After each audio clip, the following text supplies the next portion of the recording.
మొదటి మందిరం సొలొమోను గారి ద్వారా కట్టబడితే, రెండవ మందిరం జెరుబ్బాబెల్ గారి ద్వారా కట్టబడితే, మరి మూడవ మందిరం ఎవరు కడతారు? ఇశ్రాయేలీల, యూదుల, యెరూషలేముల వారా? ఎంత అమాయక ప్రపంచం అంటే ఈరోజు బైబిల్ చేతులు పెట్టుకుని కూడా ఇంకా మూడవ మందిరం యెరూషలేములో కడతారు అని ఎదురు చూస్తున్నారు.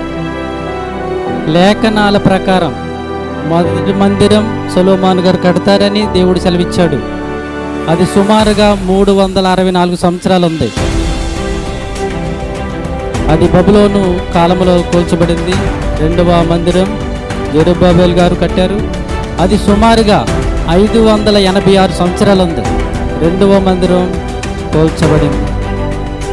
అది విచిత్రమైనట్టు మూడవ మందిరం కూడా కట్టబడింది. కానీ ఇంకా కట్టలేదని యేసుక్రీస్తుని నమ్మని యూదులు యెరూషలేములో ఎదురు చూస్తున్నారు. ఆల్రెడీ మూడవ మందిరం సాక్షాత్తు యేసుక్రీస్తు వారు కట్టారండి. పరిశుద్ధ గ్రంథంలో రాయబడింది.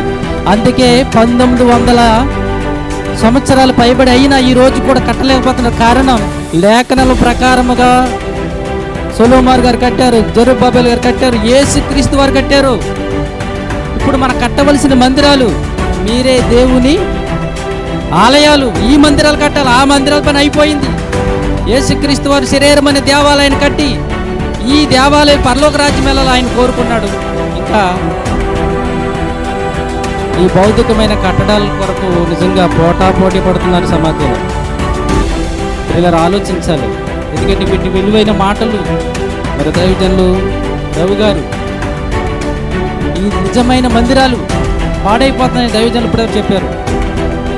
మన కట్టుకున్న మందిరాలు ఎంతో పెయింట్లతో, లైటింగ్లతో ఎంతో సుందరంగా ఉన్నాయి. కానీ దేవుడు కట్టుకున్న మందిరాలు శిథిలమైపోతున్నాయి. దాని సంగతి ఎరుగక నేను దేవాలయానికి వెళ్తున్నాను అని ఈ మందిరాలు పాడు చేసుకుంటున్నాను. నేటి సమాజంలో